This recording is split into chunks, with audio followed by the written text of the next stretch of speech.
Bem-vindos ao painel sobre a cooperação azul do Blue Info Summit. Pedimos desculpas por estes 10 minutos de atraso, mas que tiveram que ver com problemas técnicos de acesso de alguns dos oradores. Alguns deles continuam ainda sem ter acesso. Se durante a sessão conseguirem resolver esse problema, entrarão.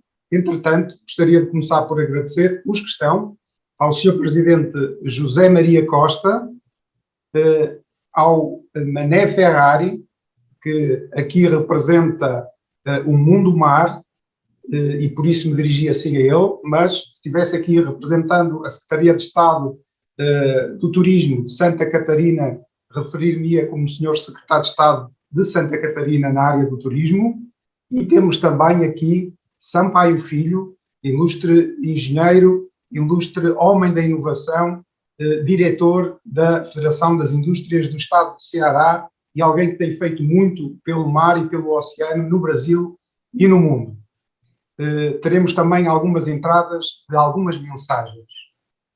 Dito isto, vamos falar aqui um pouco sobre cooperação, a evolução dos temas neste painel. Começaremos um pouco sobre a experiência portuguesa, evoluiremos com uma mensagem vinda de África, passaremos ao concreto do que se passa na América Latina e no Brasil, tendo aqui ilustres representantes, quer do Nordeste brasileiro, quer do Sul do Brasil, e depois fecharemos também com chave de ouro, se a tecnologia o permitir, com a entrada da Marinha Portuguesa para algumas considerações e para o encerramento final.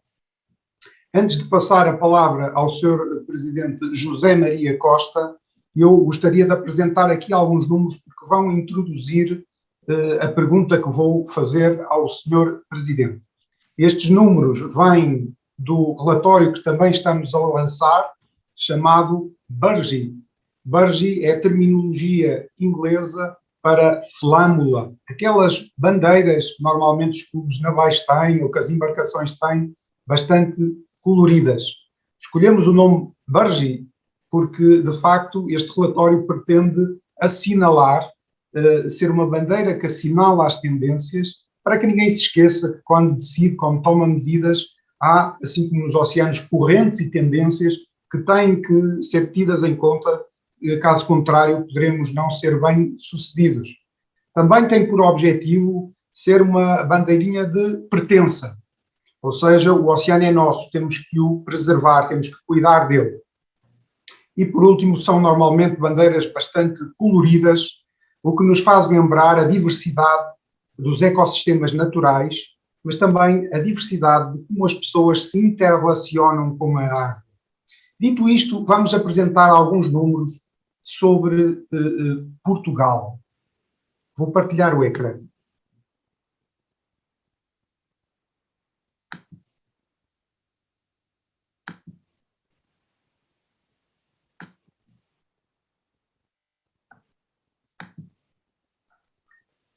Portanto, este é o nosso BURGI Portugal e, infelizmente, uma das primeiras páginas relata e devo salientar que são números mesmo muito recentes. Portanto, é um relatório que tem números sobre o ano de 2020 e nós estamos nem a 6 meses de 31 de dezembro de 2020 e, infelizmente, estes números são números preocupantes porque a queda do produto interno bruto causada pelo impacto da pandemia não tem precedentes nos últimos 40 anos da história portuguesa e vá lá um número à volta de menos 7%, muito grande.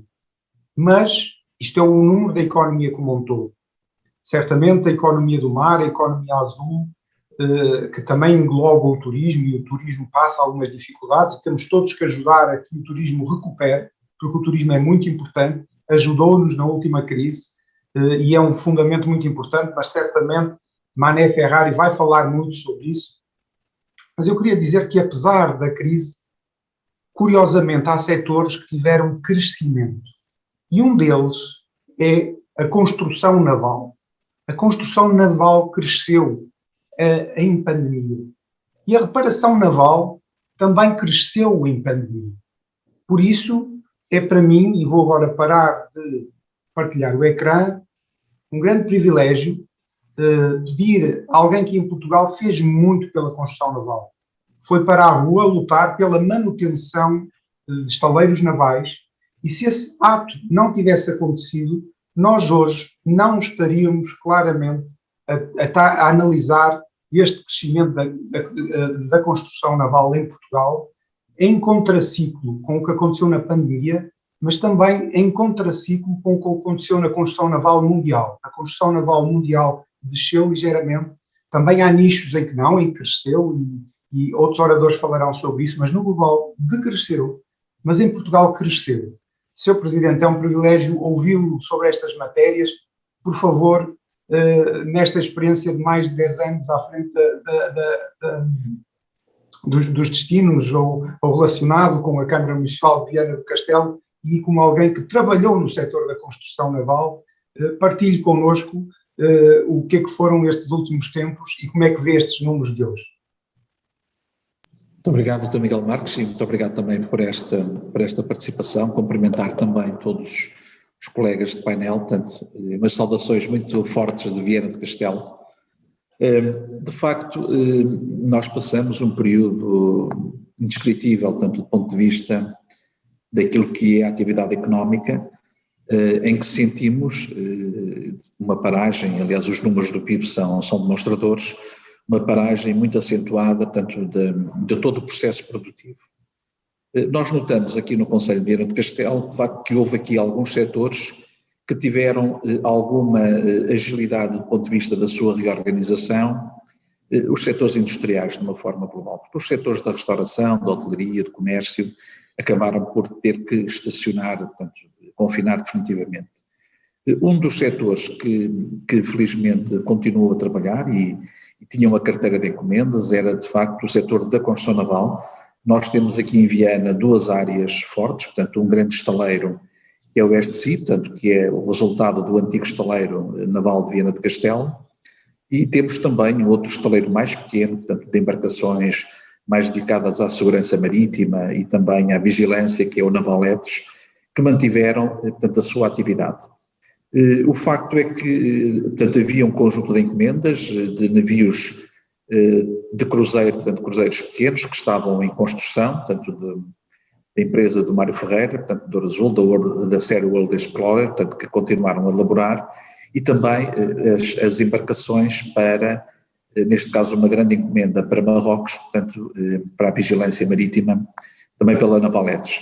Isso significou que essa atividade se foi mantendo e também a atividade da reparação naval também se manteve.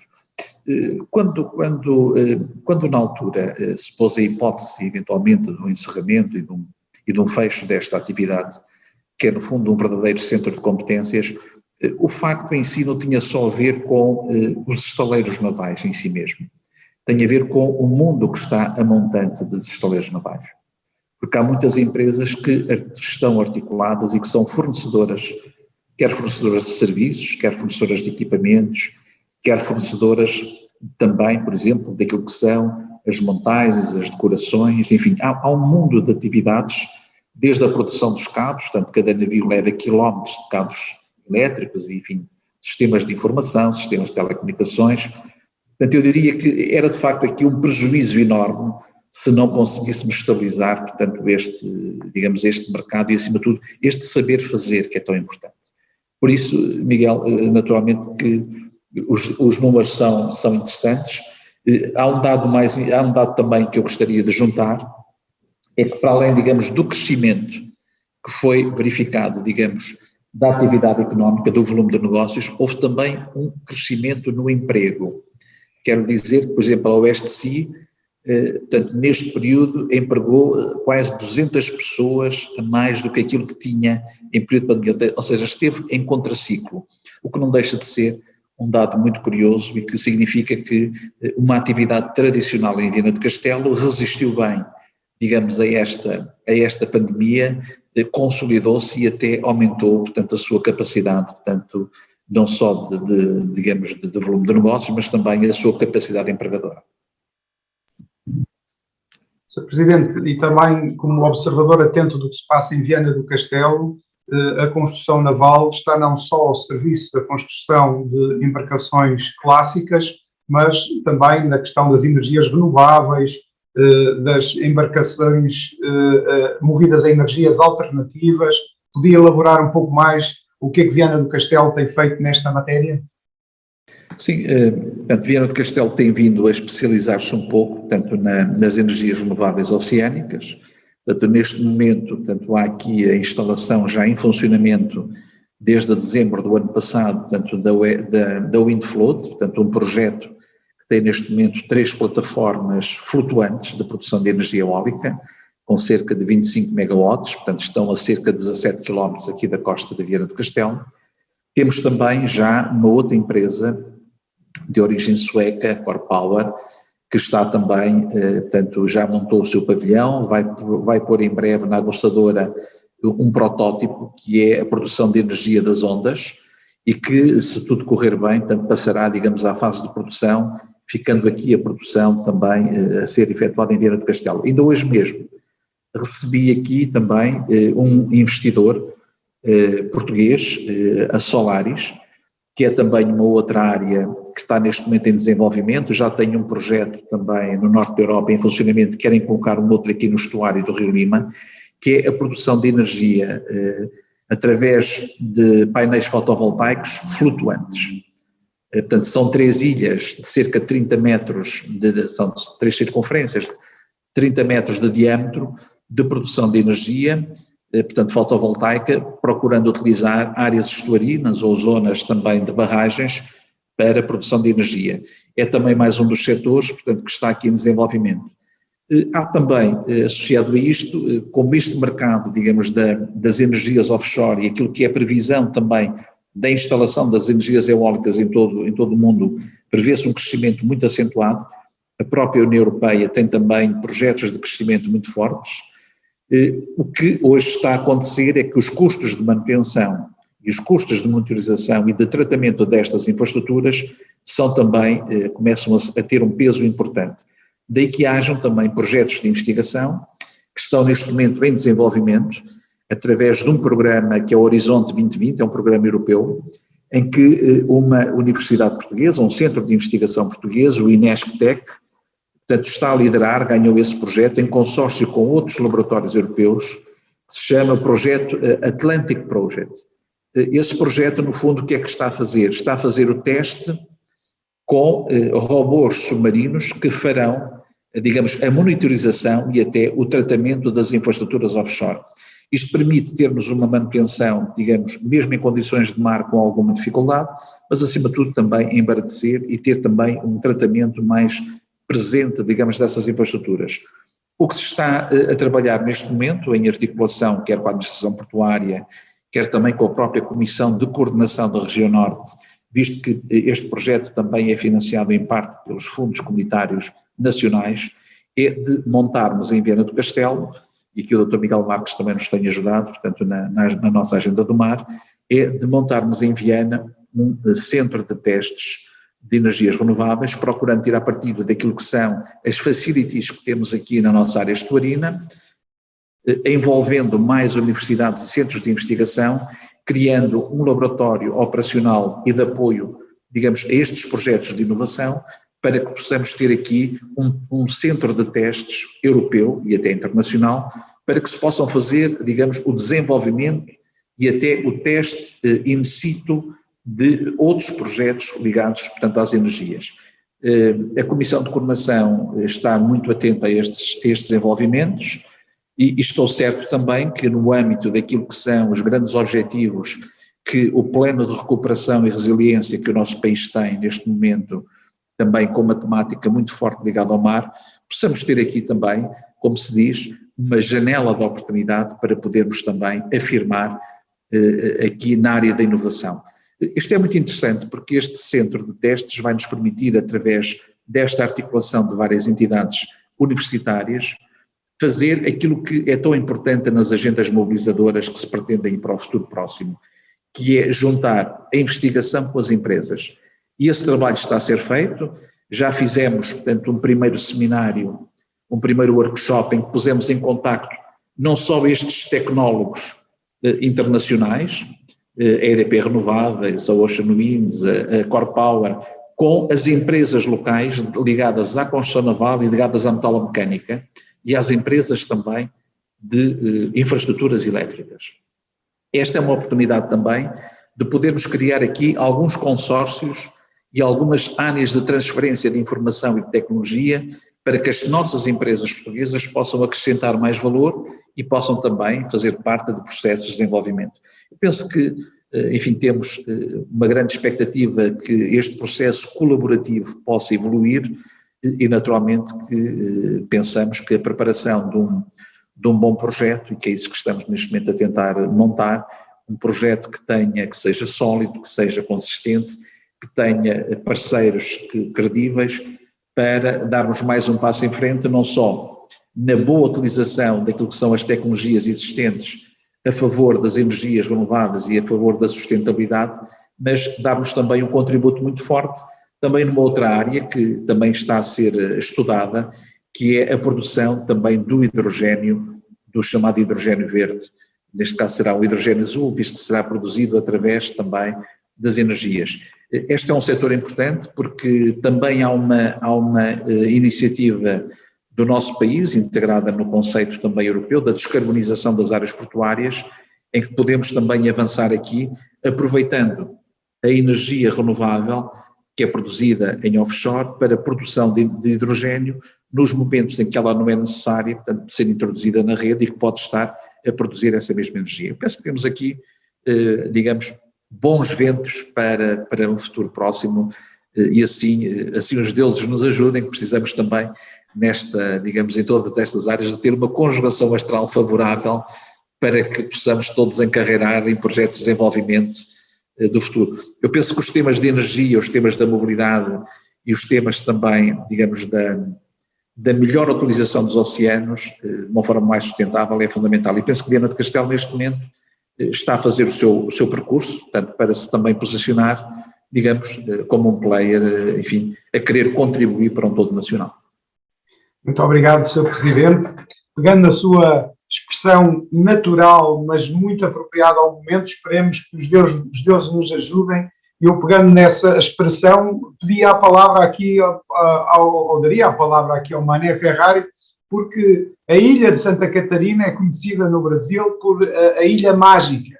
E nesse contexto precisamos de alguma magia para sair daqui destas dificuldades. Eu comparo às vezes muito o que se passa, a dinâmica de Viana do Castelo com a dinâmica do que está a passar em Santa Catarina, com grandes encomendas de construção naval vindas da Marinha Brasileira, uma dinâmica enorme de construção de embarcações de turismo de pequeno e médio porte e de superiates. É curioso que, embora o turismo como um todo esteja a cair, a parte do turismo dedicada ao ar livre está a aumentar, razão pela qual tem aumentado a construção de embarcações de lazer.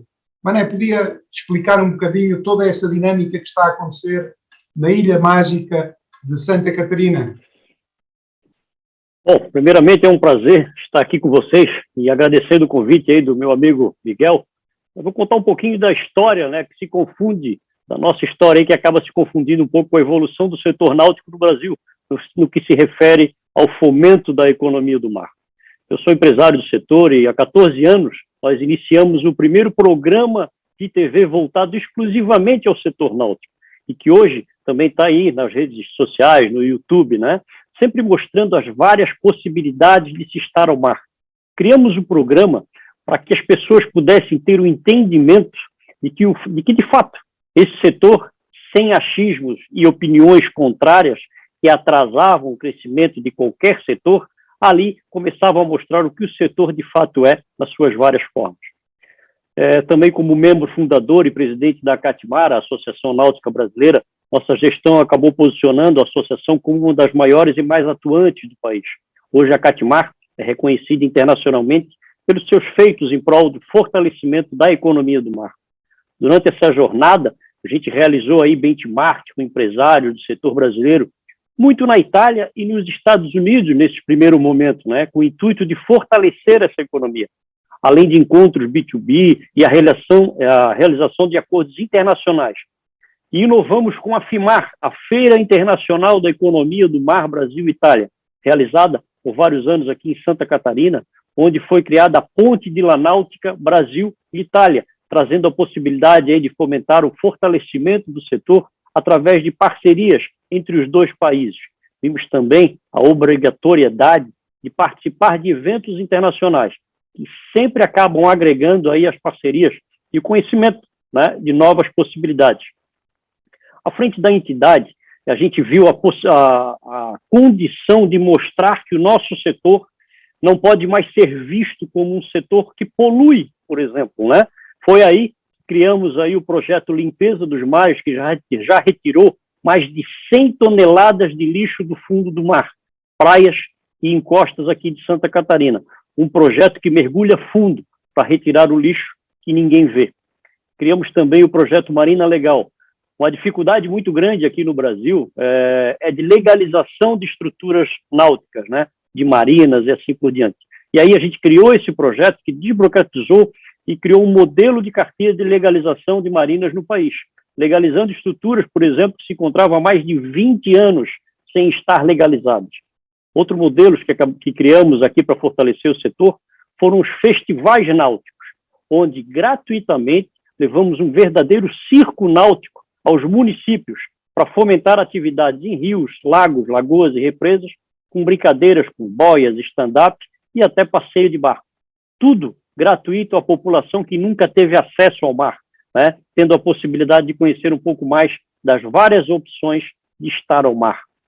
Passamos também a fazer parte integrante do Júri Nacional do Selo Bandeira Azul, o Blue Flags, onde o Brasil hoje se destaca com crescimento anual de locais Blue Flags no país. Mas para isso tivemos que fazer essa divulgação e o quanto importante é esse selo para mostrar que sim, podemos navegar e somos sim sustentáveis ao mesmo tempo. Desmistificamos o elitismo do setor, mostrando tratar de uma atividade que pode ser praticada por todos e, através dela, uma nova geração de emprego e renda é criada. Em Santa Catarina, através também da Catimar, sugerimos regulamento ao governo do estado para que o setor pudesse retornar gradativamente. E fomos o primeiro estado do Brasil a retornar às atividades e que as regras sugeridas pela Catimar serviram de exemplo, por exemplo, ao Ministério do Turismo, que adotou em várias outras regiões. E hoje, o setor aqui no turismo e o setor da indústria da náutica no Brasil cresceu 30% comparado aos últimos anos, e as pessoas estão, sim, vendo embarcação como um segmento de lazer e que ali continuam tendo a segurança que tem dentro das suas próprias casas, porque as famílias começaram a ver a embarcação como o seu segundo lar, né? Tivemos o nome aí incluído também, junto com o Miguel, na Confraria Europeia de La Vela, e hoje, como o Miguel disse, eu também estou secretário de Turismo do Estado de Santa Catarina, onde criamos um selo de segurança sanitária para que os nossos ambientes turísticos pudessem também retornar gradativamente. Por exemplo, os hotéis aqui em Santa Catarina, eles estão funcionando 100% já, mas através da capacidade de exigência desse selo. Teve regiões aqui, como nós temos a bela Serra Catarinense, que hoje cresceu muito mais em várias outras modalidades de estações aqui de Santa Catarina durante a pandemia do que quando não tinha pandemia. Então, por onde é que a gente passa, tanto no Brasil quanto no exterior, a gente sempre leva a bandeira da grande possibilidade que ainda temos de crescimento da economia do mar, mas de forma sustentável. E se de forma conjunta, como estamos aqui nesse grande evento, nos unirmos cada vez mais, eu tenho a plena certeza que juntos iremos democratizar ainda mais o acesso ao mar. Muito obrigado, Mané, e sua fala me dá ideias de colocar vários dos intervenientes na tela, mas eu vou seguir aqui o ordenamento, vou passar a palavra ao Sampaio Filho, agradecendo muito a presença dele aqui. Não estava previsto ontem, mas foi feito este pedido especial, porque, à semelhança do Presidente José Maria Costa, do Mané Ferrari, do Sr. Comandante Nuno Sardinha Monteiro, o Sampaio Filho tem feito mesmo muito através da FIEC, com sua equipa e com sua presidência da FIEC, Ricardo, pelo oceano, em particular no Brasil, obviamente, mas o alcance que vão fazer é mundial. Eu pedi a Sampaio para levantar um pouco o véu do profissionalismo que vocês têm aí no Observatório da Indústria. No painel anterior estive com representantes da União Europeia, dos Estados Unidos e de Portugal a falar sobre estatísticas do mar, e quando há 5 anos passei aí pelo vosso observatório e vi como é que vocês já estão com cientistas de dados a analisar os dados. Foi para mim na altura uma surpresa, mas rapidamente percebi pela qualidade da equipa que vai ser e já é uma referência mundial nestas matérias.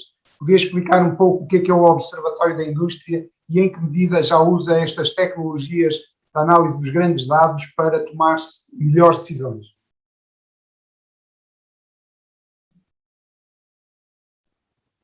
Obrigado, Miguel, pela oportunidade de estar aqui, né, nesse grande painel. Uma satisfação muito grande, é uma honra também para todos nós estarmos participando, né? E assim, e esse nome aqui do tema aqui do painel, né, Cooperação Azul, ele tem uma importância muito grande assim pela união dos esforços, né, que estão sendo feitos em prol de toda a economia do mar, né, a nível global. Então, eu fico assim muito honrado de tratar do tema, né? Um tema muito gostoso da gente trabalhar, né? Um tema que abrange vários setores, né? E a gente fala muito de economia do mar. A primeira coisa que vem na mente é o mar, né? Navio, peixe, mas por trás disso tem muitas outras coisas, né? E a gente fala muito que a gente vive muito de costa para o mar. E a gente tem que inverter tudo isso, né? A gente tem que trazer para a nossa realidade. Temos exemplos aí magníficos, e agora o doutor Zé Maria acabou de colocar aí, eu tive a oportunidade de estar aí na Viana do Castelo, e inclusive, já me coloquei, né? Me coloquei não, falei para ele que vou retornar à Viana do Castelo, né? Para a gente continuar não só nesse relacionamento de aproximação e de integração, entre Brasil e Portugal, mas também para a gente unir essas forças em prol do desenvolvimento da economia do mar. E falar um pouco sobre o observatório, né, e como o Miguel aí colocou, a gente vem acompanhando todas essas transformações que vêm acontecendo no mundo, né? E aqui a gente trabalha muito com dados, a gente acredita muito, né, que os dados, esses dados bem trabalhados, colocados inteligência nesses dados, eles vão trazer decisões, né, mais assertivas, a tomar decisões mais assertivas em relação a tudo que a gente está desenhando e que está desenvolvendo, né, para as indústrias, para o setor, para a sociedade, para a comunidade, para a academia também, porque a gente tem que trazer a academia próximo da gente, a gente tem que sempre estar com a academia do nosso lado, né, porque a ciência ela não pode ficar distante do setor produtivo, ela tem que andar junta, né, e do governo também. Nós temos que ter essa tríplice hélice sempre ativa, né, conosco, né, e o observatório ele vem nessa vertente, né? Nós temos aqui no observatório exatamente isso. Só para vocês terem uma ideia, no nosso banco de dados nós temos mais de 1 trilhão de dados, né, de informações, que a gente cruza essas informações, a gente coloca inteligência artificial nessas informações para que a gente transforme isso em conhecimento para que a gente tome as decisões mais assertivas, né? E para colocar essa inteligência, nós criamos aqui os nossos robozinhos, os nossos crawler, né? E inclusive colocamos um nome bem típico para o nosso robô, né? O nosso robozinho aqui, o nome dele é Chico. Então, o Chico, ele tem adicionado muitas informações, ele tem prospectado para a gente assim um futuro assim bem promissor em relação à assertividade das tomadas de decisões que a gente tem tomado, né? E essa inteligência competitiva, né, que ele gera através dessas informações, né, informações altamente confiáveis, né, que está fazendo toda essa diferença né, dentro do Observatório da Indústria. Inclusive, nós tivemos aí a oportunidade de recebermos o prêmio Excelente Mais, né, exatamente pela metodologia que nós aplicamos aqui no Observatório da Indústria, né. E criamos aqui no Observatório da Indústria, além de todo esse processo que estou falando aqui, nós criamos também as rotas estratégicas, que uma das rotas estratégicas criadas em 2015 foi a de economia do mar, né, que nós temos aqui no estado do Ceará 573 quilômetros de costa, né, e de riquíssimos recursos, né, recursos da mais alta, posso dizer, gabarito, né, como já foi exemplificado aqui.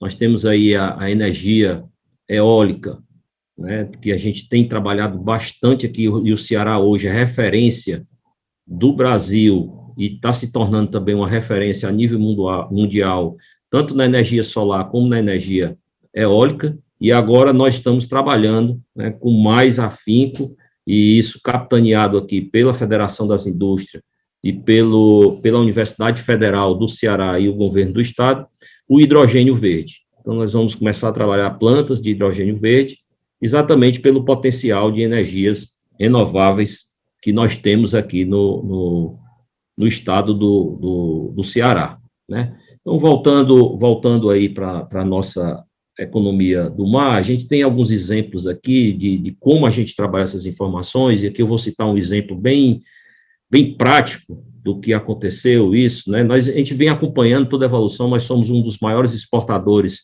de lagosta do país, né? E a gente vem trabalhando junto com o setor produtivo, né, no aprimoramento da pesca. E o setor produtivo aqui, ele tinha um impedimento de exportar a carne da cabeça da lagosta. E aí nós fomos atrás de saber por quê, né, e era desperdiçado milhões e milhões aí de reais, né, por ano no desperdício porque a cabeça era jogada fora, né. E aí, quando nós fomos atrás de saber, era uma lei que proibia, e fomos trabalhar essa lei, e para resumir, lógico que isso demanda tempo, mas aqui a gente vai resumir o tempo, e hoje nós conseguimos elevar em mais de 20% da exportação da carne da lagosta, exportando a carne da cabeça da lagosta. Então, assim, é uma pequena demonstração do que a gente pode fazer quando a gente tem as informações certas para a gente tomar as decisões e colocar os esforços, né, juntar todos esses esforços que são de várias instituições, né, e trazer para uma realidade que possa transformar o setor e transformar também o nosso estado e, consequentemente, o nosso país, né. Outro exemplo também nós temos aqui, e estamos trabalhando nisso, e isso foi uma das razões de nós termos ido fazer a visita à Viana do Castelo, que é a nossa construção naval. Nós tínhamos aqui no estado do Ceará a construção naval muito forte, e a gente está retomando isso. Nós temos a nossa embarcações aqui, a nossa frota de embarcações tem mais de 30 anos, então são barcos que estão muito velhos. Hoje os filhos dos pescadores não querem mais seguir as profissões do pai, porque não conseguem ter a segurança necessária nas embarcações, e isso nós estamos trabalhando exatamente para buscar parceiros e investidores para que a gente possa renovar toda a nossa frota pesqueira aqui do nosso estado, né? E Miguel, só para me resumir, nós conseguimos agora um projeto junto com a Associação Brasileira de Desenvolvimento Industrial, a ABDI, que é ligada ao Ministério da Ciência e Tecnologia, um projeto que é o rastreamento do atum, que inclusive vai ser pauta aí de outro painel, né, dessa conferência que nós estamos participando. Então, esse projeto, nós vamos conseguir rastrear o atum desde a sua saída do mar até o consumidor final. É um projeto muito interessante, e convido todos vocês a assistirem o painel que vai ser debatido, todo esse projeto. Então, Miguel, essas seriam minhas considerações iniciais. Agradeço mais uma vez ao convite e a atenção de todos vocês que estão nos assistindo. Muito obrigado, Sampaio. Eu, antes de dar a palavra ao Sr. Comandante Nuno Sardinha Monteiro, e até porque, como sabem, a sabedoria e a experiência não têm a ver com os lugares geográficos, mas sim com a atitude que temos com a vida, eu gostaria até porque até agora demos pouca voz à África, gostaria de dar voz agora à África. Gostaria que tivesse aqui em direto alguém de África a falar, pelas questões da instabilidade que vivemos, não é fácil, até porque a pessoa que eu gostaria que falasse neste momento está a voar, mas deixou-nos uma mensagem. E eu gostaria de pedir à Regi, não sei se está preparada para veicular a mensagem que temos. Boa tarde. Eu gostaria, em primeiro lugar, de agradecer os organizadores da Cimeira dos Líderes da Economia Azul, e nomeadamente o nosso amigo Miguel Marques, pela liderança e a sua capacidade de criar pontes entre os vários continentes para um assunto tão importante como a questão dos oceanos e da economia azul. Da parte da África, a próxima década está cheio de desafios. Um dos primeiros, obviamente, é o desafio de desenvolvimento da nossa economia, e nomeadamente o Acordo Continental do Comércio, que deverá permitir os países africanos poderem trocar entre eles. É certamente o acordo comercial com o maior número de países que foi realizado até então na história da humanidade. Mas, como sempre, o maior desafio é a implementação. E nesse quadro, esse acordo continental não poderá ser implementado sem tomar em conta a sustentabilidade e, nomeadamente, a importância de podermos proteger o nosso ambiente e, nomeadamente, os oceanos. Nesse quadro, um grupo de amigos e colegas decidiram criar um think tank, Mar Único, que será, sobretudo, no início, uma forma de agrupar os países de língua oficial portuguesa para poder, juntamente, de uma forma ágil e num quadro, um think tank dinâmico, tentar arranjar soluções para essa questão do mar e da economia azul. Haverá certamente mais informações daqui a alguns meses como essa instituição poderá ser articulada e poder envolver mais pessoas para encontrar soluções. Mas nesse quadro não poderia falar sem assinalar aqui dois países importantes nessa questão da economia azul. Primeiro, a Guiné-Bissau, o meu país. País pequeno, em termos de dimensão, mas com enorme potencial em termos de biodiversidade, e no qual, não obstante as dificuldades econômicas e políticas, os atores sempre conseguiram, juntos, encontrar soluções para implementar um quadro de sustentabilidade. O papel das organizações não governamentais foi extremamente importante nesse quadro, mas ainda há muito para fazer. Quase uma grande parte do país está protegido. As ilhas dos arquipélagos dos Bijagos são conhecidos como uma referência mundial nessa matéria, mas vai ser necessário muitos recursos para isto. Um outro país importante é certamente Cabo Verde, um país irmão, para o qual o cluster do mar pode ser uma oportunidade de construir pontes entre toda a faixa atlântica e a África Ocidental nessa matéria. Mas, como eu dizia inicialmente, o grande desafio vai ser a implementação. Foi difícil até então, no quadro do Acordo de Paris, permitir aos atores se concentrarem para trazerem recursos e compreender as prioridades dos países africanos nessa matéria. Será difícil concentrar os países africanos apenas na proteção do oceano, sem fazer a conexão com a importância do acordo econômico e comercial ao nível do continente.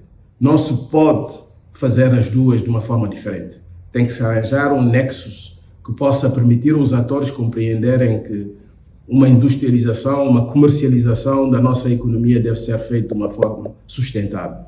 E nesse quadro, eu penso que a implementação ainda merece uma maior articulação entre o setor privado, o setor público e as organizações não governamentais. Eu penso que essas palavras permitem, pelo menos, enquadrar ou dar um pano de fundo daquilo que podia ser feito, daquilo que poderá ser feito em conjunto, nesse momento que é preciso fazer um global reset, depois da situação de coma onde a economia mundial esteve com o Covid. Muitos dos nossos países saíram frágeis dessa pandemia, que ainda não acabou. O grande desafio das vacinas continua a ser premente.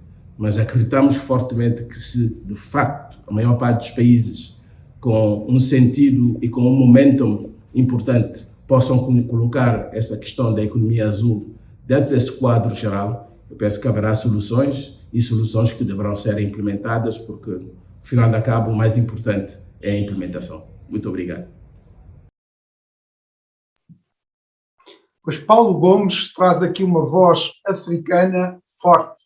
A África quer reorganizar-se em termos de uma união de esforços, uma espécie de Mercosul africano ou de União Europeia africana, e a África tem a consciência que vai ser o mais difícil é a implementação. Todos nós temos experiência destes temas, também consideramos isso. Se calhar alguns até achamos que a África estará muito longe dessa realidade. Mas aquilo que eu tenho sentido e visto com muitos africanos com quem tenho falado é que essa vontade existe. E é uma questão de tempo a que isso aconteça. E por isso, já que Paulo Gomes falou do tema implementação, e neste caso as marinhas têm uma vocação grande de implementar coisas complexas, se calhar eu pedia aqui ao Sr. Comandante Sardinha Monteiro algumas notas gerais, não relativamente ao que Paulo Gomes em concreto disse, mas em como é que se pode ajudar a implementar mais situações complexas.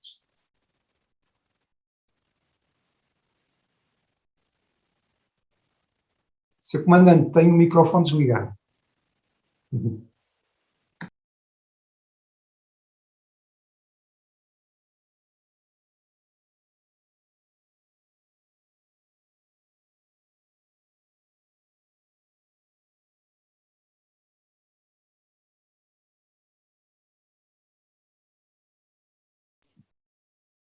Penso que ainda não o ouvimos.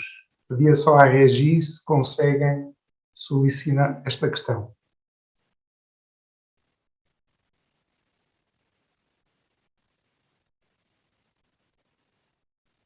Sr. Comandante, estamos com dificuldades de som consigo e a pedir à Regi que tente ver se consegue solucionar essa questão e, entretanto, ia dar a palavra ao Sr. Presidente José Maria Costa, pegando aqui mais no tema da democratização azul, tão falado aí pelo Mané Ferrari em termos da questão da náutica, e Viana tem um projeto enorme de náuticas das escolas. O Sr. Presidente, em meu entender, não só ajudou muito a que a construção naval recuperasse, como também tem sido um embaixador da democracia ao nível do uso do mar, colocando todos os seus concidadãos de Viana do Castelo com a possibilidade de poderem aprender a nadar, velejar e ter atividades aquáticas de forma gratuita. Não sei, Sr. Comandante, já se ouve? Sr. Presidente, tome a palavra, por favor. Muito obrigado, Miguel. Nós temos um projeto que é o Centro de Mar. No fundo, foi o desenvolvimento de um conjunto, de uma estratégia para a democratização, portanto, do mar. Aquilo que era a base era procurar criar, digamos, ou incentivar uma cultura marítima mais forte nos nossos jovens. Começamos precisamente pelos desportos náuticos. Viana já tinha alguma tradição. No fundo, aquilo que nós fizemos, através de um projeto, na altura desenvolvido, portanto, idealizado pelo Dr. Hernando Lopes, portanto, vimos também uma experiência muito idêntica que funcionava em Brest, portanto, na Bretanha, e, portanto, procuramos fazer, digamos, a nossa adaptação. No fundo, foi a construção de equipamentos náuticos, apoiando-nos naquilo que já eram os clubes e as associações desportivas náuticas.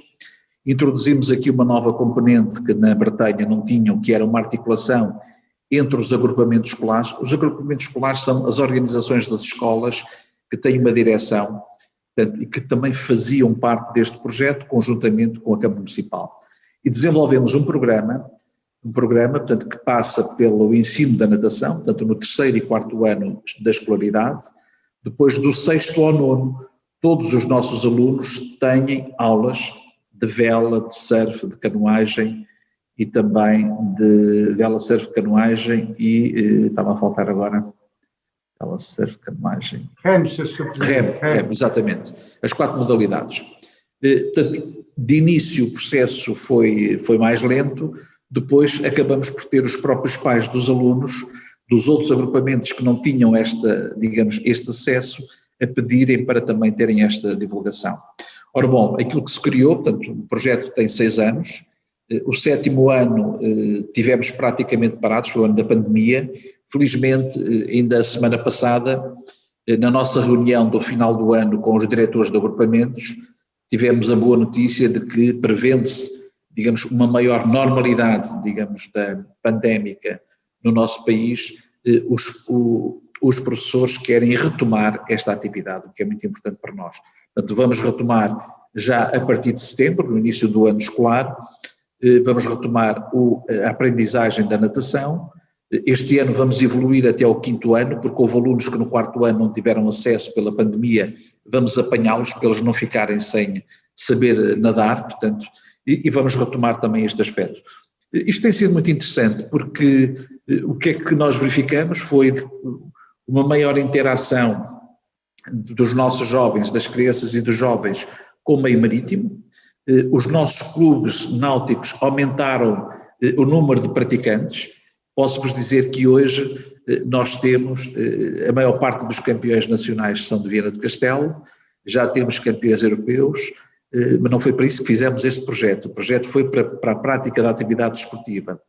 E acima de tudo, um outro fenómeno muito interessante é que também os pais passaram a fazer parte dos corpos diretivos e já temos até classes dos pais a fazerem a prática de atividades náuticas. Tem sido um bom projeto, estamos agora a consolidá-lo, temos feito também um conjunto muito grande de iniciativas internacionais, quer de campeonatos europeus, quer de campeonatos mundiais, portanto em algumas modalidades. Foram-se entretanto constituindo algumas empresas, nós temos uma empresa que se forem ver o site, que é portanto, o Viana Sailing, portanto já são jovens formados aqui nas nossas escolas superiores, no nosso Politécnico, que fazem coaching, portanto, de embarcações ou de tripulações que participam, por exemplo, nos Jogos Olímpicos, na área da vela, portanto, ou seja, já criamos também atividades, temos um clube também, a empresa muito dedicado também às atividades desportivas e temos um hotel que praticamente vive, digamos, da oferta de produtos desportivos e que emprega só nesta área dos desportos náuticos mais de 20 jovens formados, portanto, aqui dentro do Castelo. Ou seja, tem sido de facto um projeto bem sucedido, mas acima de tudo também tem servido, por exemplo, como fenómeno de integração e de inclusão de jovens com alguns problemas do ponto de vista até da adaptação, até do ponto de vista comportamental de algumas minorias étnicas que têm, portanto, sido bem integrados e que o desporto tem sido de facto, digamos, um bom fator de integração. Enfim, estamos muito felizes com este projeto e acho que ele já foi tomado, aliás, nós dizíamos na última reunião que mesmo que nós agora quiséssemos parar o projeto já não era possível, porque a sociedade civil já tomou conta, digamos, desta dinâmica e as próprias escolas que faz parte já do seu programa educativo. Portanto, acima disto tudo temos vindo também, enfim, as coisas vão se articulando também, temos tido alguma parceria com algumas empresas de produção, de construção de embarcações, como é o caso da Nelo, portanto, que é um grande fabricante português aqui próximo, portanto, em Vila do Conde, a poucos quilómetros, que também aproveitam os nossos equipamentos e também os nossos clubes para fazerem testes de novas embarcações, quer na área da canoagem, quer na área do remo, o que também não deixa de ser interessante. Temos aqui também uma outra linha que é de uma articulação entre, digamos, a construção de embarcações, a prática desportiva e o aperfeiçoamento das próprias embarcações, fruto, digamos, desta cooperação que tem acontecido. Não é? Até um pouco esta é a nossa experiência, mas isto não há nada como ver no local, é muito mais interessante do que qualquer explicação, portanto. Muito obrigado, Sr. Presidente.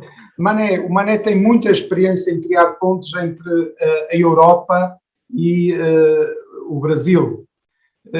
Gostaríamos de perceber a sua visão sobre o que é que se pode fazer mais para que esse laço entre a Europa e o Brasil seja ainda mais intenso e mais forte, e em que áreas é que vê que a Europa pode aportar valor ao Brasil e vice-versa, em que áreas vê que o Brasil pode aportar valor à Europa? Bom, A Europa é sempre uma vitrine e algo a trazer de possibilidades aqui para o Brasil, né? Como bem disse agora o presidente, né?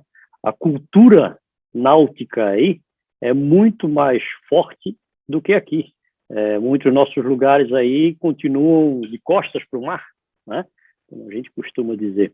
E esse projeto, por exemplo, das escolas, a gente mostrar às crianças essa nova cultura marítima, né? Fazer com que as escolas tenham acesso a não só aos esportes, mas a toda a parte da mentalidade marítima como um todo, e essas parcerias, esses acordos internacionais, né?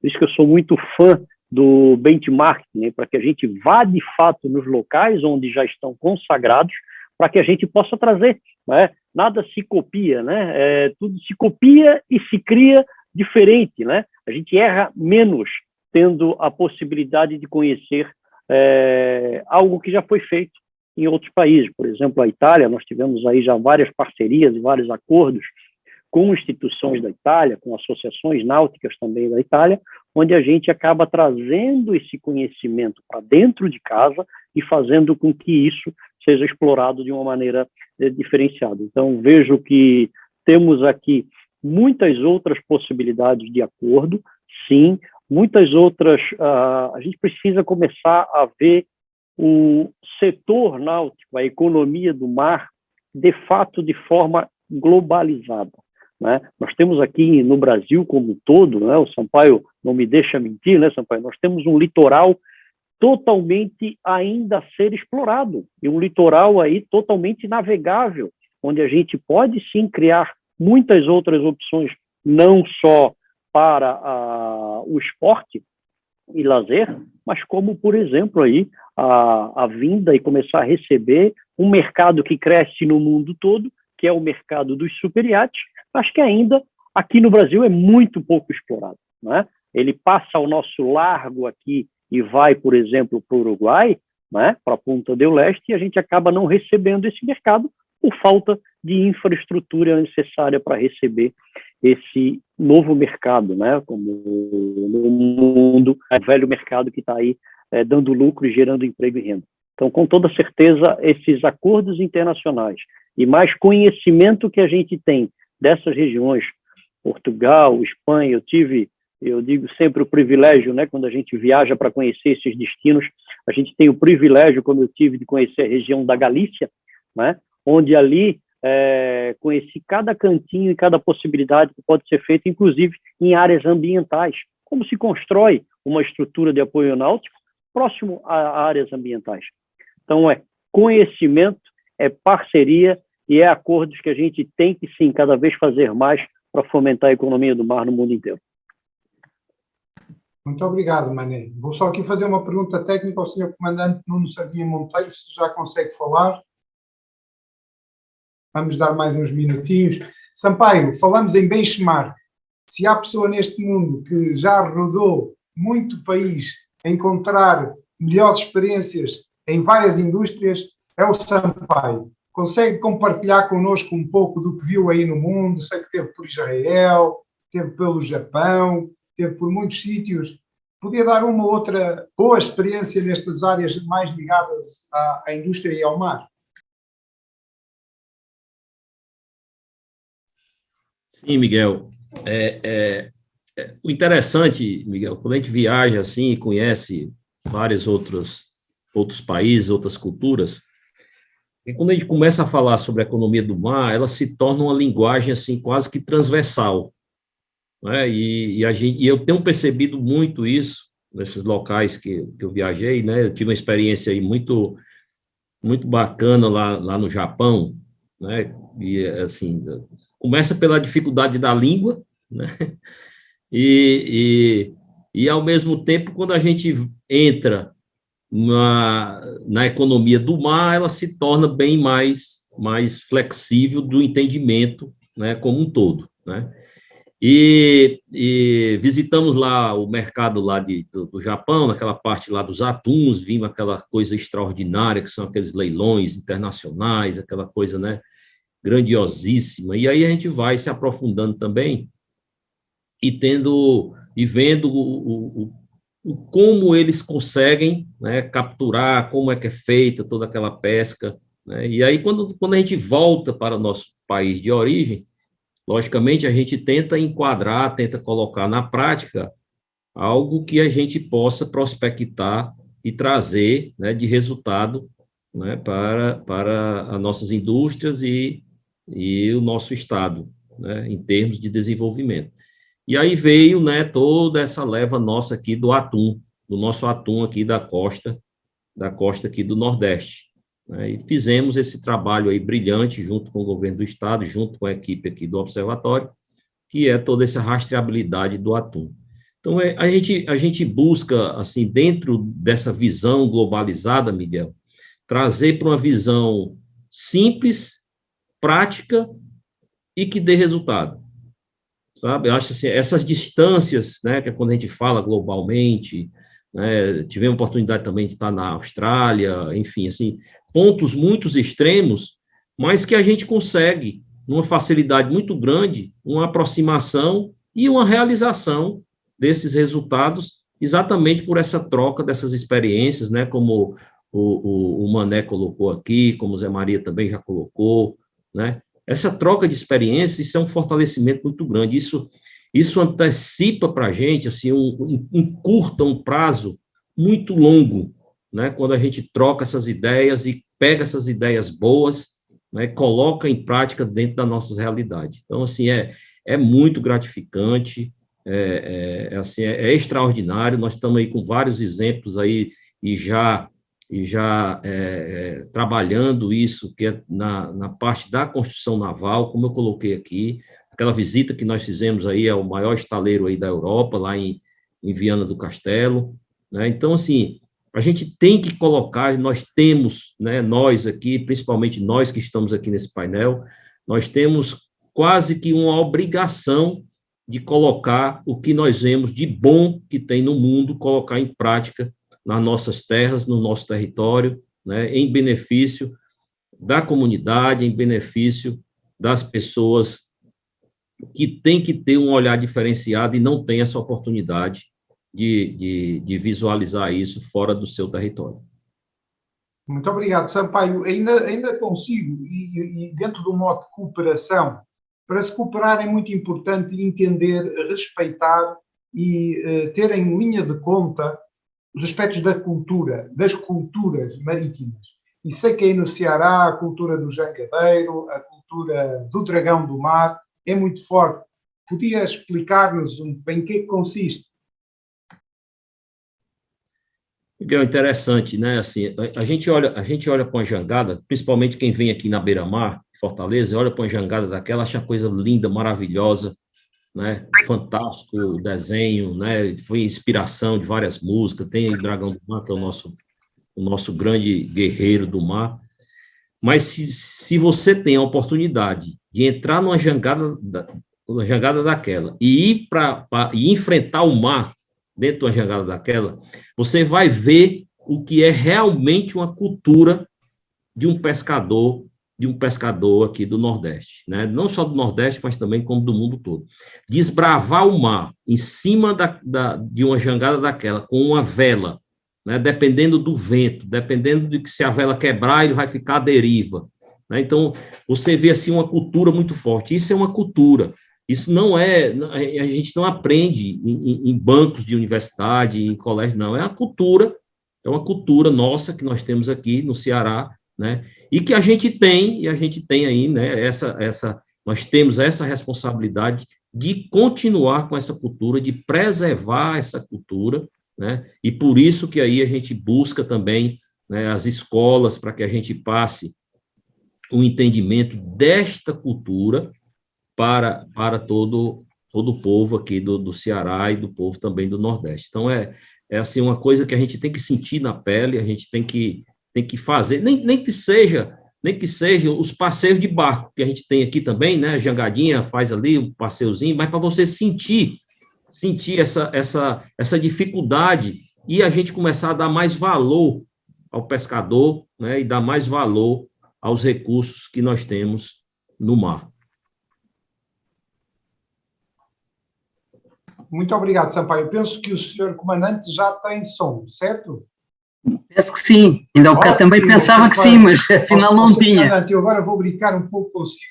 Eu vejo aqui um número M20386, o senhor comandante estava a precisar de um número para que a voz viesse ao de cima. Senhor comandante, com esta brincadeira à parte, eu pedi então que nos falasse um bocadinho como é que a Marinha vê implementar no mar é muito mais difícil do que implementar em terra, e por isso gostaria que partilhasse um pouco da experiência da Marinha e considerações para que seja mais fácil implementarmos estratégias no mar que sejam eficazes e cooperantes. Muito bem, boa tarde a todos. Passado o percalço inicial, penso que agora todos me estão a ouvir bem. É um gosto estar aqui em representação da Marinha Portuguesa, e a pergunta que faz é interessante. Eu começaria, como estamos aqui num painel sobre a cooperação azul, por falar um bocadinho sobre a cooperação e sobre aquilo que a Marinha faz em termos de cooperação, e depois falar como é que, de facto, nós operacionalizamos e monitorizamos essas atividades de cooperação. Porque, de facto, a cooperação pode-se dizer que está no código genético da Marinha Portuguesa. Nós temos um objetivo estratégico, um dos objetivos estratégicos da Marinha é exatamente fortalecer a cooperação com parceiros nacionais e internacionais. Portanto, não é uma obrigação, nem é apenas uma necessidade, claro que também é uma necessidade, mas é mais do que isso, é de facto um objetivo estratégico. E temos tentado operacionalizá-lo da melhor maneira possível. Eu vou dar aqui 4 exemplos.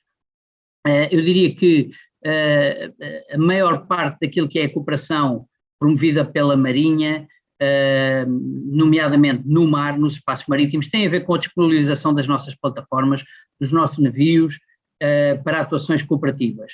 Fazemos-lo, por exemplo, no combate ao narcotráfico, ainda há um ano e tal, participámos numa missão histórica de apreensão de 1.100 quilos de cocaína, na altura tinha um valor de mercado de cerca de 55 milhões de euros, a bordo de uma embarcação de pesca estrangeira a mais de 4.000 quilómetros de Lisboa.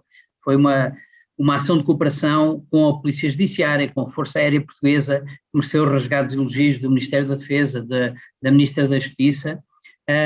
Uma segunda área em que também participamos e temos bastantes ações de cooperação tem a ver com a migração irregular. Fazemos 2 missões por ano no Mediterrâneo, sempre com agentes do Serviço de Estrangeiros e Fronteiras embarcados. Quando as operações ocorrem em águas espanholas, embarcamos também agentes da Guardia Civil. Quando ocorrem em águas italianas, embarcamos agentes da Guardia de Finanza e da Guardia Costeira. Portanto, é também uma área em que cooperamos. Uma terceira área é a fiscalização das pescas. Fazemos normalmente pelo menos uma missão por ano de fiscalização no Atlântico Norte, controle das pescas, com a Agência Europeia de Controlo das Pescas e com a Direção-Geral de Recursos Naturais. E, naturalmente, uma quarta área, a da investigação científica. Cooperamos com a estrutura de missão para a extensão da plataforma continental. Até agora os nossos navios hidrooceanográficos já fizeram muitos dias de missão nesse âmbito. Cooperamos com a Fundação Oceano Azul. Portanto, são áreas em que partilhamos as nossas capacidades. Claro que temos outras áreas de cooperação que não têm tanto a ver com a disponibilização dos nossos navios. Está aqui o Sr. Presidente da Câmara Municipal de Viana do Castelo. Nós temos tido uma cooperação muito grande com os estaleiros navais de Viana do Castelo, com o West Sea, na construção dos primeiros 2 navios de patrulha oceânica e depois dos segundos 2, do segundo par, e temos procurado também divulgar esses NPOs nas nossas missões, promover a indústria de construção naval portuguesa. E cooperamos também na área da cultura marítima com os nossos órgãos de natureza cultural. Estavam-me a perguntar como é que nós implementamos. Nós temos um modelo de gestão estratégica com 3 fases, portanto, em que formulamos a estratégia, depois operacionalizamos-la e depois controlamos-la. Para tudo isto, temos sempre metas, indicadores que vamos aferindo de 6 em 6 meses. Temos revisões estratégicas e revisões executivas em que vamos controlando como é que estamos a implementar estes indicadores e estas metas. Eu posso dizer que o objetivo que eu referi no início, que é o objetivo de fortalecer a cooperação com parceiros nacionais e internacionais, temos 4 indicadores para o efeito. Monitorizamos em contínuo, mas com maior acuidade nos momentos em que procedemos à revisão estratégica e executiva. É um dos objetivos estratégicos em que a Marinha tem tido sempre resultados de excelência. Esses indicadores estão normalmente nos 100%, quer dizer que conseguimos implementar e executar todas as ações de cooperação a que nos propomos.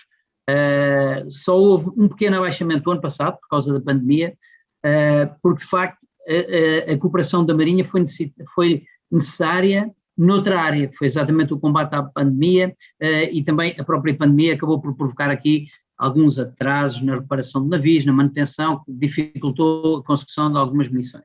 Mas é de facto com o processo de gestão estratégica, com o envolvimento muito grande das lideranças da Marinha, a formulação de uma estratégia racional, credível, em que toda a gente esteja envolvida, que toda a gente conheça, depois a operacionalização dessa mesma estratégia e a monitorização rigorosa de 6 em 6 meses, que nós tentamos implementar a nossa estratégia. Neste caso, tentamos verificar se de facto estamos a cooperar como é necessário, porque a cooperação, o mar é muito grande e a cooperação acaba por ser a única forma de proteger os que andam no mar, de proteger o país das ameaças que usam o mar e que podem tirar partido do mar, e proteger o mar propriamente dito, garantindo a sustentabilidade dos oceanos e também a biodiversidade.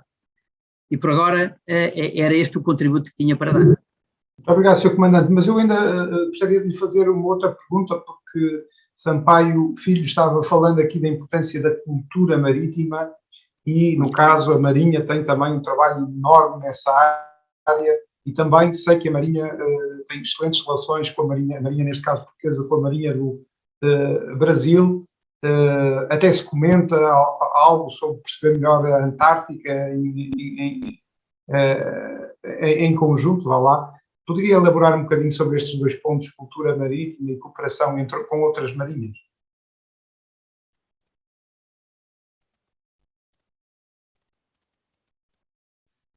Muito bem. Estratégicos da Marinha. Está-me a ouvir? Estou. Ok. Estava a dizer que, curiosamente, e à semelhança da cooperação, que é um dos nossos objetivos estratégicos, um dos objetivos estratégicos definidos pelo Almirante-Chefe de Estado-Maior da Armada, que é fortalecer a cooperação, temos outra também que é promover a cultura marítima. Portanto, está a tocar exatamente em 2 pontos que correspondem a 2 dos objetivos estratégicos da Marinha para os próximos anos, a cultura marítima. A Marinha tem na sua estrutura orgânica um conjunto de órgãos de natureza cultural de âmbito extremamente alargado, que incluem a Academia de Marinha, o Aquário Vasco da Gama, o Museu de Marinha, a Banda da Armada, o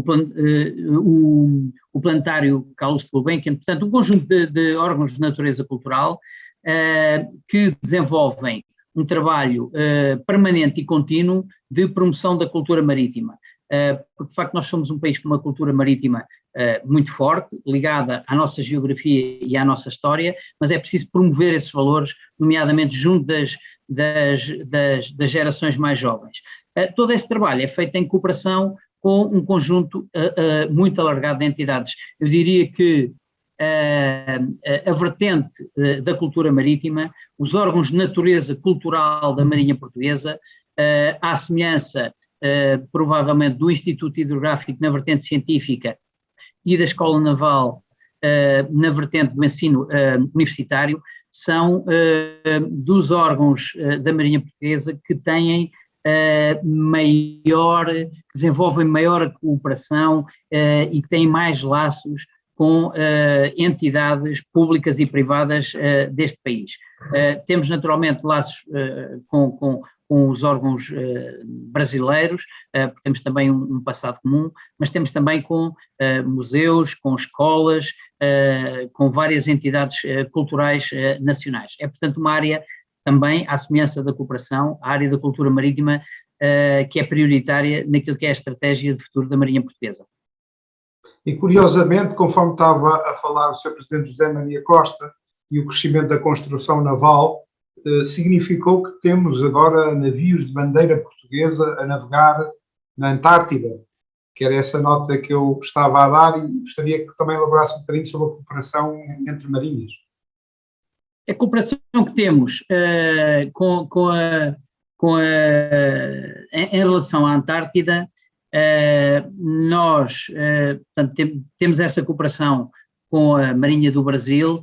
Eu não tenho pormenores que lhe consiga dar neste momento. É naturalmente uma área de interesse científico extraordinário.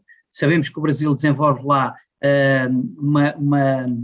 uma atividade científica de grande valor, mas neste momento não lhe consigo dar muito mais pormenores sobre a cooperação concreta em relação a essa área. Muito obrigado, Sr. Comandante. Continuando nos aspectos de cultura marítima, eu pedia agora a palavra, ou dava agora a palavra ao Mané Ferrari, porque, e que falasse um bocadinho o que é que significa a cultura da renda de biólogos para o Santa Catarina. Bom, a cultura da renda de bios é muito forte aqui e que agrega muito ao turismo, né? Nós temos aqui na ilha de Santa Catarina, nossa Florianópolis, né? A colonização açoriana, e a renda de bios aí ela acaba agregando e muito as comunidades pesqueiras da região, né? As senhoras das comunidades pesqueiras da região que trazem aí a renda de bios para dentro dos lares e para quem nos visita, né? Tornando aí, por exemplo, nós temos aqui a região da Lagoa da Conceição, onde temos um grande potencial turístico e ali várias casinhas, várias cabanas onde as senhoras fazem curso, trabalham a renda de birro aí até para o seu sustento. Então, é mais um modelo agregador de cultura náutica que aqui sempre é visto e fortalecido.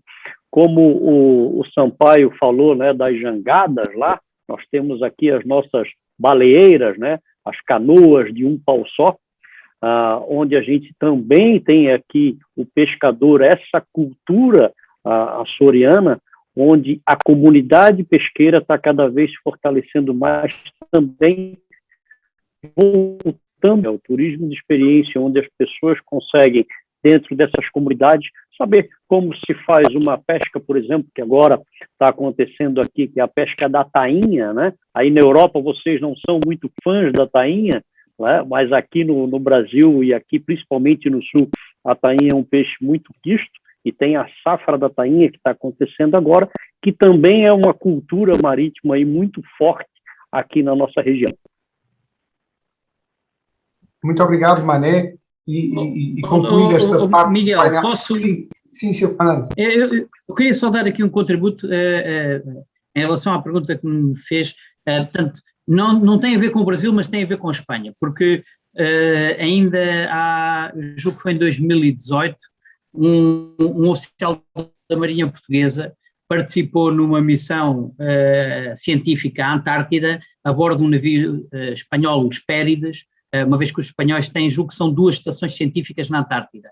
E, portanto, a convite da Marinha Espanhola, nós embarcámos um oficial da Marinha Portuguesa numa missão dos Pérides e portanto, que eu me lembro foi digamos, o marco principal daquilo que tem sido, digamos, alguma presença nacional, a bordo de um navio espanhol, naturalmente, numa missão cooperativa na Antártida. Era essa nota que eu queria... Muito obrigado, Sr. Comandante, por este esclarecimento.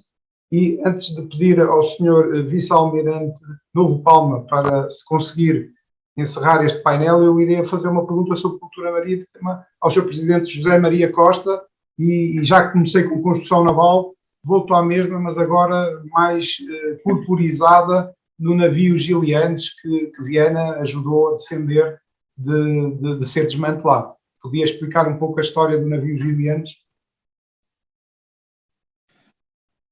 Com certeza. Portanto, o navio Gilianes, portanto, foi um navio de hospital, portanto, foi construído em 1955 aqui nos estaleiros navais de Viana do Castelo, na altura pelo Grêmio do Bacalhau, portanto, para apoiar a nossa frota, portanto, Era um navio muito bem equipado à época, enfim, estaria até melhor equipado que muitos hospitais distritais na altura, e, portanto, prestou o seu serviço, portanto, ao longo de vários anos.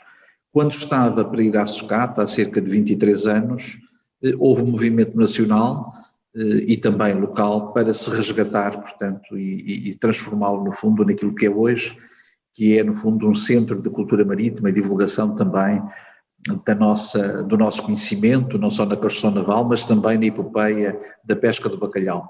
Nesse sentido, o que a Fundação Gilianes, que entretanto foi constituída, está a fazer é a fazer a reabilitação parcial, todos os anos fazemos mais alguma reabilitação do navio.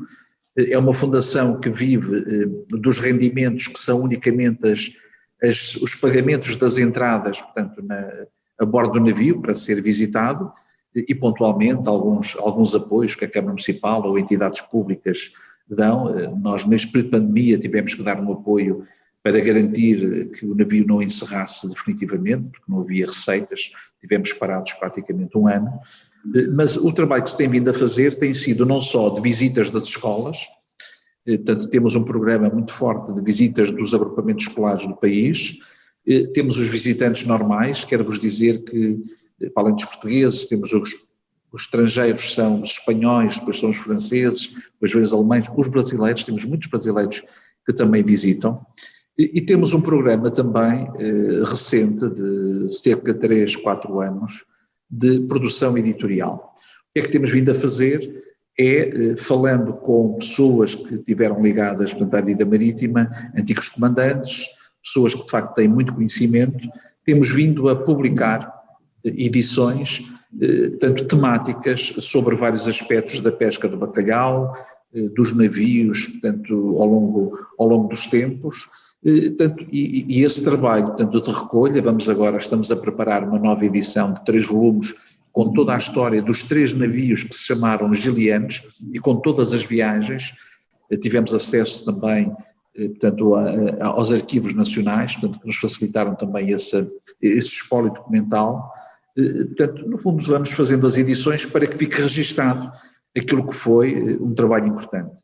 O trabalho que temos feito com os jovens é um trabalho muito, eu acho que é, digamos, para mim, mais estimulante, que é, no fundo, criamos também um espaço de memória em que temos todas as publicações em formato virtual que são publicadas com registros. Temos uma pequena sala para ateliês, onde grupos escolares entram no navio, portanto, no centro do mar, tem um auditório que foi adaptado, portanto, na zona da rede do navio, num antigo paiol, portanto, e temos então espaços para se poder fazer trabalhos. É curioso que temos muitos pedidos já para realização de encontros, de seminários, de workshops, portanto, ao longo do ano.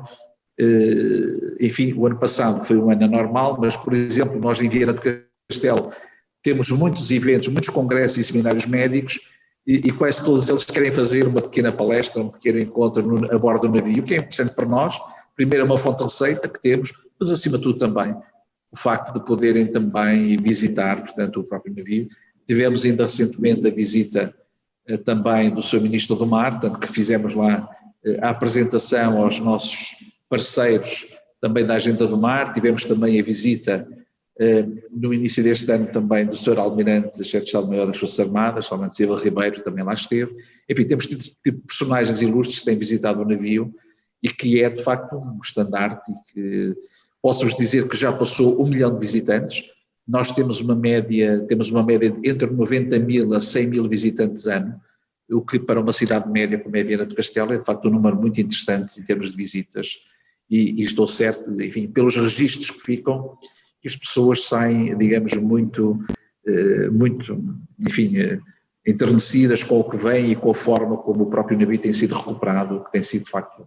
Temos uma grande equipa de pessoas que trabalham no navio, a equipa diretiva também, temos um antigo comandante da Marinha Mercante que está agora reformado, e que eu costumo dizer que é o comandante do navio, porque ele é o vice-presidente e está praticamente a bordo do navio quase o dia todo, entretém-se, portanto, a manter o navio, que é o comandante Lomba da Costa, e temos tido de facto muitas parcerias, temos reabilitado muitos espaços com apoios de entidades e de empresas, e depois pomos lá umas placas, portanto, identificando.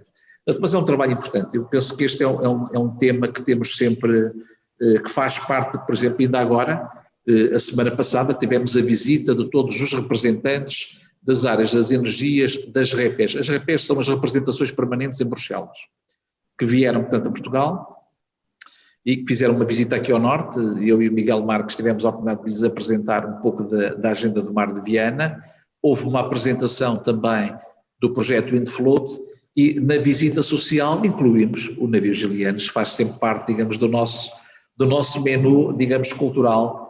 Sempre que alguém venha ver a do Castelo, é quase obrigatório ter que passar pelo navio Gilianos para fazer, digamos, o seu batismo, portanto, de mar, portanto, entra ao bordo do navio. Alguns, se calhar, é a primeira vez que entra, mas é sempre simpático. E fazemos lá muitas reuniões, muitos eventos. Olha, vamos ter este sábado de manhã, vamos fazer simbolicamente a entrega das bandeiras azuis às nossas 8 praias de bandeira azul. Vamos ter o vice-presidente da APA, da Agência Portuguesa do Ambiente, e é sempre a bordo do navio que fazemos estes eventos. Muito obrigado, Sr. Presidente. Não sei se o Sr. Vice-Almirante Novo Palma está em linha.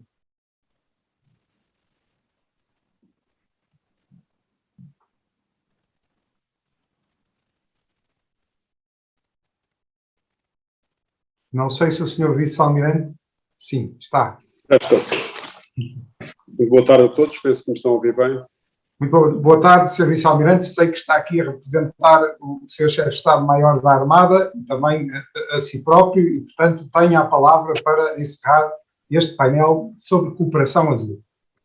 Muito obrigado, Dr. Miguel Marques. Eu gostaria de começar esta intervenção saudando precisamente em nome do Almirante Mendes Calado, Chefe de Estado-Maior da Armada, o Dr. Miguel Marques, saudá-lo por esta iniciativa ligada ao mar, que embora incitou e que a Marinha naturalmente apoia num espírito de cooperação que nos é intrínseco, aliás, como o Comandante Sardinha Monteiro muito bem já também ilustrou, e que é, aliás, muito justamente o tema desta sessão. Gostaria também de saudar todos os presentes e, em particular, os oradores que nos trouxeram perspectivas relevantes sobre a cooperação na economia azul e no mar, bem-ajo por isso. A partir do século XV, a nossa relação com o mar transformou o mundo. O mar que separava povos e continentes passou a unir e a constituir-se gradualmente como o mais importante meio de transporte de bens e, posteriormente, de circulação de dados através dos cabos submarinos. A globalização e a interdependência universal implicaram uma necessidade de cooperação alargada, tanto no âmbito geográfico como nos domínios de intervenção. Segundo o historiador Yuval Noah Harari, a capacidade de cooperarmos eficazmente é a grande vantagem do ser humano e a característica fundamental que o distingue. Exemplo disso tem sido o combate à presente pandemia. Unidos no propósito comum de vencer o vírus, mobilizaram-se vontades, pessoas e meios, transformou-se dados em informação, informação em conhecimento, dando origem a inovações extraordinárias. Assumimos o combate à Covid-19 como uma resposta coletiva e integrada, utilizando a cooperação nos planos nacional e internacional como um mecanismo essencial na resposta articulada. No âmbito nacional e no que respeita aos assuntos que aqui nos traz, o mar, a recente aprovada Estratégia Nacional para o Mar 2020-2030 veio reforçar a importância de se gerarem dinâmicas sinérgicas e de se promoverem os laços entre universidades e centros de investigação, indústrias, empresas, sociedade civil e entidades da administração pública. Com efeito, a dimensão do mar português e o elevado custo da identificação das capacidades para nele atuar tornam imperativo que em qualquer estratégia para o mar a cooperação seja a palavra-chave. Até porque existe um vasto conjunto de departamentos públicos e também entidades privadas, mas os públicos com responsabilidades nos espaços marítimos, a que acrescem múltiplos atores privados com interesse e vocação para atuar no mar. Isso obriga à cooperação entre todas estas entidades públicas e privadas, pois os desafios que se colocam nos oceanos, como sejam recentemente mais claro para todos, a proteção da biodiversidade, a preservação ambiental ou a segurança energética, entre outros, possuem um caráter reconhecidamente transversal. Aliás, eu penso que o mar e o conhecimento sobre estes problemas nos traz mais recentemente são precisamente esses. Quer dizer, durante muito tempo achamos que o mar suportaria tudo e, de facto, começamos a descobrir que não. E só juntos vamos conseguir ultrapassar estes desafios. Neste sentido, apesar da cooperação não se fazer por decreto, exigindo respeito mútuo, confiança recíproca, espírito colaborativo e pensamento nacional, existem diversas formas de coordenação nas atividades que se desenvolvem ou podem desenvolver no mar, entre os quais é forçoso destacar a Comissão Interministerial para os Assuntos do Mar, presidida pelo Primeiro-Ministro e composta a título permanente por mais 12 ministros, bem como por representantes dos governos regionais da Madeira e dos Açores. Essa arquitetura estrutural permite que esta Comissão se constitua como um fórum de coordenação de alto nível de todas as matérias que digam respeito ao mar, nomeadamente nas áreas política, ambiental, cultural, económica e securitária. Em cada uma dessas áreas existem depois outros fóruns de coordenação e de cooperação que visam articular aos níveis estratégico, operacional ou técnico os múltiplos atores que se relacionam com o mar. Contudo, como a melhor medida do sucesso ou do insucesso da cooperação reside nas ações cooperativas concretas, gostaria de dar alguns exemplos no quadro da Marinha, da cooperação institucional, que ilustram o que vamos fazendo neste campo. De alguma maneira já foram também abordadas pelo comandante Sardinha Monteiro, mas, naturalmente, sem prejuízo de reconhecermos o muito que há para fazer e que, aliás, estes tipos de discussões e de temas para debate são fundamentais no sentido de aprofundarmos precisamente as referências positivas que nos podem depois guiar nestes processos. Neste âmbito, a Marinha,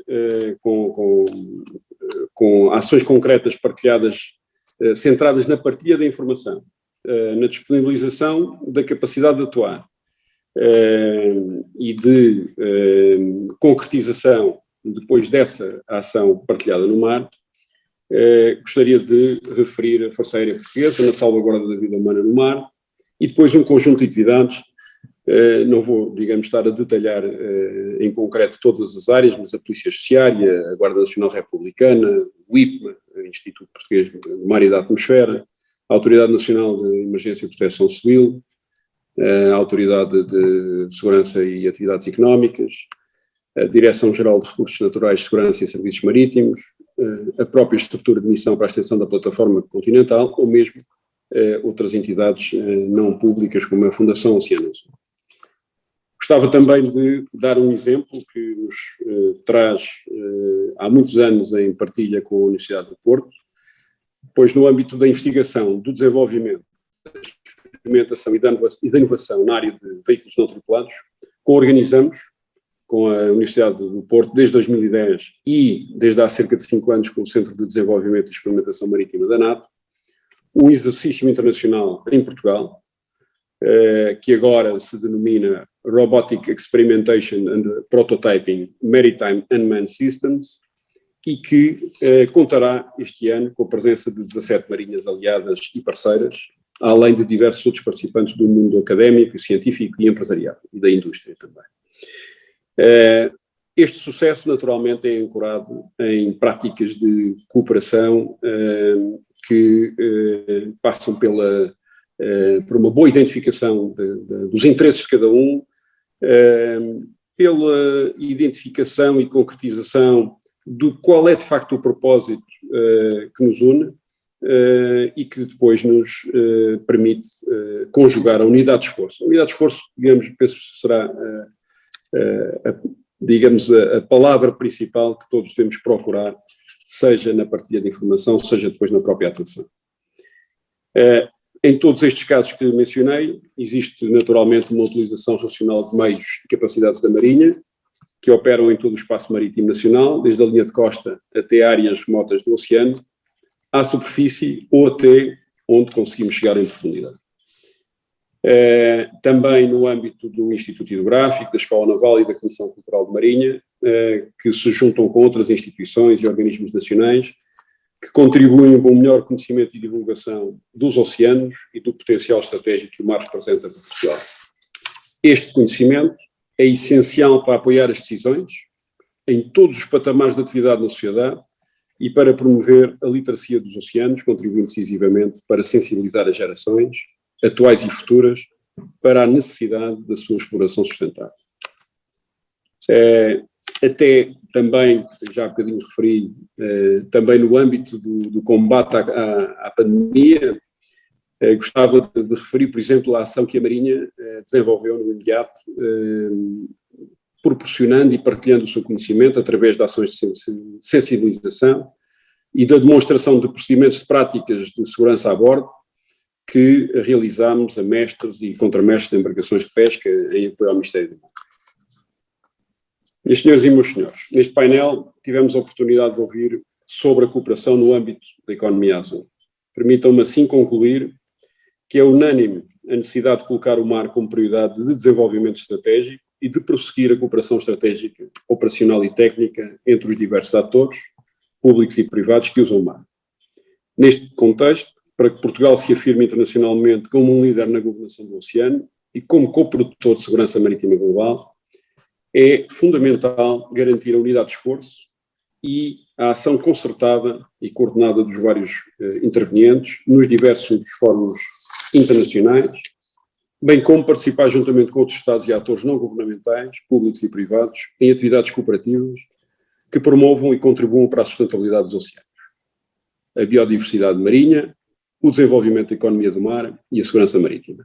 Só assim se poderá transformar o potencial estratégico que o mar representa em instrumento de desenvolvimento, progresso e bem-estar para toda a humanidade. Muito obrigado pela oportunidade de apresentar esta visão da Marinha, em nome do chefe de Estado-Maior da Armada, o Almirante Mendes Calado, e muito boa tarde a todos.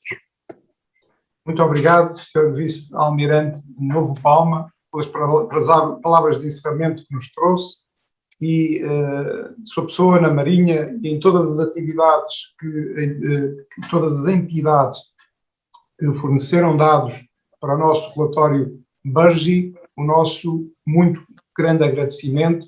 Também uma nota para o Sr. Comandante Sabino Monteiro, que operacionalmente tem sido um grande ponto de contacto nesta coleta de informação. Gostaria de concluir saudando todos os palestrantes presentes, o Sr. Presidente José Maria Costa, Mané Ferrari, que, estando aqui a representar o mundo do mar, não deixa de ser Secretário de Estado de Santa Catarina na área do turismo, é um gosto tê-lo aqui conosco, e Sampaio Filho, Diretor da Federação das Indústrias do Estado do Ceará, alguém que tem feito muito pelo Ceará, pelo Brasil, mas com uma visão global e de cooperação. Muito obrigado a todos. Daria-se nota a quem está a assistir, pelas 6 da tarde de Portugal, ou seja, daqui a cerca de 15 minutos, teremos um painel dedicado à economia azul de Portugal, em língua portuguesa, mas em canal próprio, com tradução para inglês, portanto, mantenham-se atentos. Para as pessoas que nos estão a ouvir em inglês, stay tuned. Muito obrigado a todos.